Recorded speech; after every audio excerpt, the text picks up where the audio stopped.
Hello and welcome back to the channel Learn Now. Today we are going to do the very first poem, सबसे पहली poem class 10 के book की first flight की, which is Dust of Snow. ये लिखी किसने है? ये लिखी है रॉबर्ट ली फ्रॉस्ट, जो कि एक अमेरिकन पोएट है. As you can see the picture, आपको क्लियरली पिक्चर में दिख रहा है कि यहाँ पे एक डिस्पेयर यानी बहुत निराश होपलेस होके एक आदमी खड़ा है और मे भी बैठा है अंडर अ हैमलॉक ट्री. और यहाँ पे क्या हो रहा है? Snowfall. Let us read the poem and see कि रॉबर्ट फ्रॉस्ट हमें इस पोम के थ्रू क्या सिखाना चाहते हैं. पोम का नाम है dust of snow. The way a crow shook down on me the dust of snow from a hemlock tree has given my heart a change of mood and saved some part of a day I had rued. सो यहाँ पे imagine करते हैं कि एक poet, Robert ले लेते हैं, Robert Frost ले लीजिए. दैट रॉबर्ट फ्रॉस्ट जो है एक हैमलॉक ट्री के नीचे खड़े हैं और उस हैमलॉक ट्री के ऊपर कौन आता है? एक क्रो. और आपने बर्ड्स का नेचर देखा होगा कि बर्ड्स जब भीग जाते हैं तो जनरली वो अपने फेदर्स को क्या करते हैं? शेक करते हैं, सो दैट जितना भी वाटर पार्टिकल्स है, जितना भी स्नो है, वो उनकी बॉडी से पूरा का पूरा गिर जाए. सो एक क्रो आता है, शुक डाउन यानी शेक करता है ऑन मी, और मेरे ऊपर क्या गिरता है? The dust of snow from a hemlock tree. So मेरे ऊपर, जो मैं नीचे खड़ा हूँ पोएट, उसके ऊपर हैमलॉक ट्री के ऊपर से थोड़ा सा डस्ट ऑफ स्नो गिरता है. वेरी इंपॉर्टेंट टू नोट कि यहाँ पे स्नो की जगह डस्ट क्यों दिया हुआ है. अगर आपने साइंस में देखा हो तो डस्ट पार्टिकल्स इतने माइन्यूट होते हैं, इतने छोटे होते हैं कि वो नेकेड आई से यानी नॉर्मल आंखों में आपको दिखते भी नहीं है. हाँ, वो तब बेशक दिखते हैं जब कमरा अंधेरा हो और उसके ऊपर एक कहीं से सूरज की लाइट आ रही हो, कहीं से रे आ रही हो, तो उसके अंदर वो डस्ट पार्टिकल्स मूव करते हुए दिखते हैं. अदरवाइज वो डस्ट पार्टिकल्स हमें नहीं दिखते हैं. सो यहाँ पे बहुत पर्पसली रॉबर्ट फ्रॉस्ट ने डस्ट वर्ड का यूज किया है टू शो कि वो जो स्नो गिरी है वो बहुत ज्यादा नहीं, लेकिन डस्ट जितनी हल्की, डस्ट यानी धूल कितनी होती है जो बेसिकली आपके ऊपर गिरे तो आपको पता भी ना चले, राइट? वो उतना स्नो यानी डस्ट ऑफ स्नो, स्नो का सिर्फ धूल गिरता है, स्नो नहीं, स्नो का सिर्फ माइन्यूट पार्टिकल्स गिरते हैं. Has given my heart a change of mood. So जैसी वो डस्ट गिरती है स्नो की, पोएट का जो मूड है वो सडनली चेंज हो जाता है. और ये क्वेश्चन सीबीएसई ने 3 से 4 बार पूछा हुआ है कि जब डस्ट ऑफ स्नो गिरती है तो क्या हो जाता है. पोएट का जो मूड है, हार्ट जो है, वो कंप्लीटली चेंज हो जाता है. And saved some part of a day I had ruined.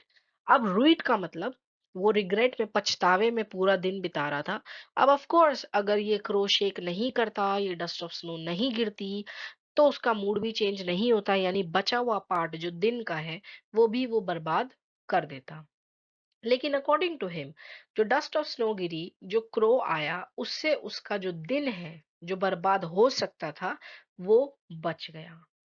Now, अब इतनी छोटी पोम है लेकिन बैक टू बैक सीबीएसई में पूछे जाने वाली पोम है, तो आपको इसका थीम, आपको इसका रेलेवेंस देखना पड़ेगा. नंबर वन, हम यहाँ से लेंगे डस्ट. अब डस्ट का रेलेवेंस क्या है? डस्ट का रेलेवेंस ये है दिखाने के लिए कि what is the significance of small events, कि आपकी लाइफ में छोटे से छोटे इवेंट भी बड़ा सा बड़ा इम्पैक्ट कर सकते हैं.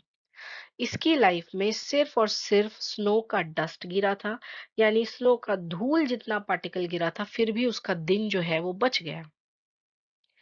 टू शो कि छोटे छोटे इवेंट्स जो होते हैं, इवन माइनर इंसिडेंट्स जो होते हैं, जैसे कि ये सिर्फ क्रो आया और शेक कर गया, उससे लाइफ में बहुत बड़े बड़े इम्पैक्ट भी हो जाते हैं. इमोशनल वेलबींग भी ठीक हो जाती है. सो छोटे छोटे इवेंट्स को हमें ध्यान देना चाहिए, बिकॉज वो छोटे छोटे इवेंट्स हमारी लाइफ में बड़े इम्पैक्ट कर सकते हैं. दूसरा है द यूसेज ऑफ क्रो. अब इन्होंने क्रो क्यों यूज किया है? आपने देखा होगा कि ये एक बिलीव है, आई वुड नॉट से कि प्रूवन है.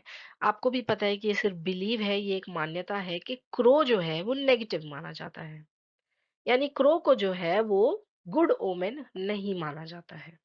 सो इतने सारे बर्ड्स में से स्पेसिफिकली फ्रॉस्ट ने क्रो, और इसी के साथ दूसरा एग्जाम्पल है हैमलॉक, और ये आपसे बहुत बार पूछा जाता है कि उन्होंने क्रो और हैमलॉक क्यों यूज किया।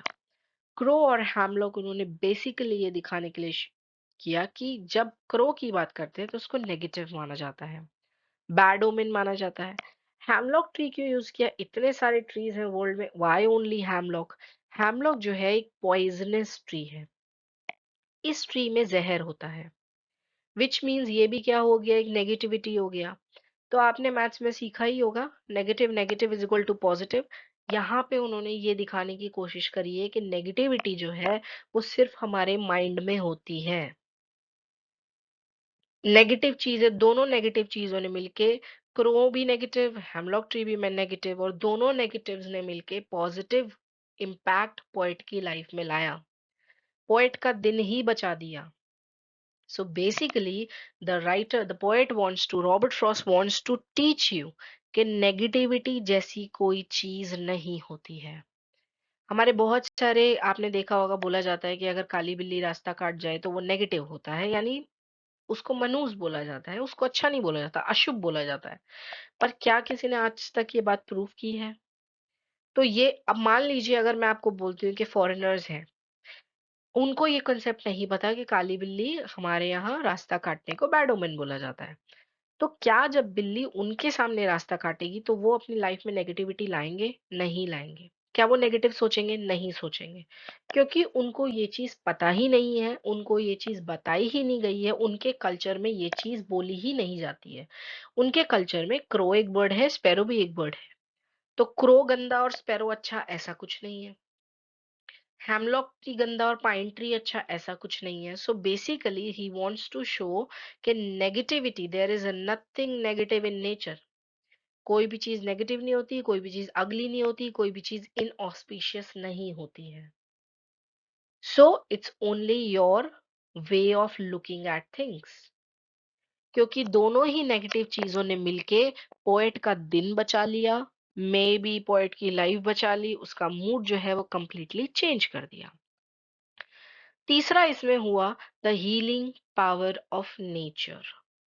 देखिए, इसमें जो चीज पोएट की इमोशनल वेलबींग को ठीक कर रहा है, that is crow, snow, hemlock tree, यानी सारे के सारे एलिमेंट्स किससे आते हैं? नेचर से आते हैं।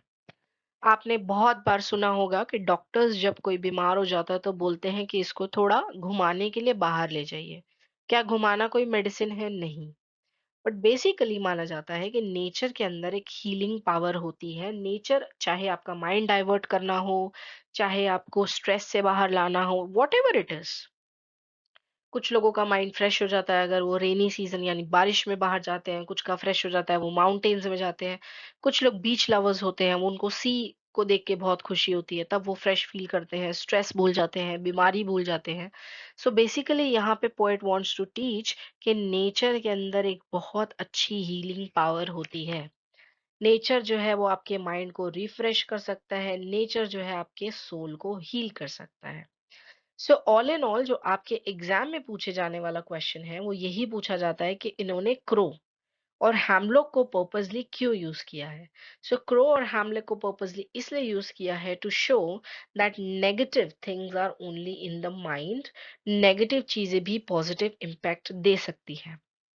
कोई आपसे अगर टाइटल से थीम पूछे कि डस्ट ऑफ स्नो से टाइटल क्या है, डस्ट ऑफ स्नो से टाइटल है that insignificant incidents, even small incident जो है वो लाइफ में या नजरिए में, आउटलुक में पॉजिटिव चेंज ला सकते हैं। And third and the last most important is के नेचर में एक ट्रांसफॉर्मेटिव पावर होती है, एक हीलिंग पावर होती है जो आपको चेंज कर सकता है, आपके मूड को चेंज कर सकता है, आपके नेचर को चेंज कर सकता है। सो हमारा लाइफ में पर्सपेक्टिव जो है, देखने का नजरिया जो है वो ओपन माइंडेड होना चाहिए, यानी पॉजिटिव होना चाहिए। फॉर नथिंग इज, क्योंकि कोई भी चीज नेगेटिव या कोई भी चीज पॉजिटिव नहीं होती है, डिपेंड्स ऑन हम चीजों को कैसे लेते हैं। So this was all about the pome dust of snow. अगर आपको वीडियो अच्छी लगी है, लाइक द वीडियो। जितने भी आपके फ्रेंड्स एंड रिलेटिव्स क्लास 10 में हैं उनके साथ शेयर करिए, सब्सक्राइब द चैनल। मिलते हैं विद द नेक्स्ट पोम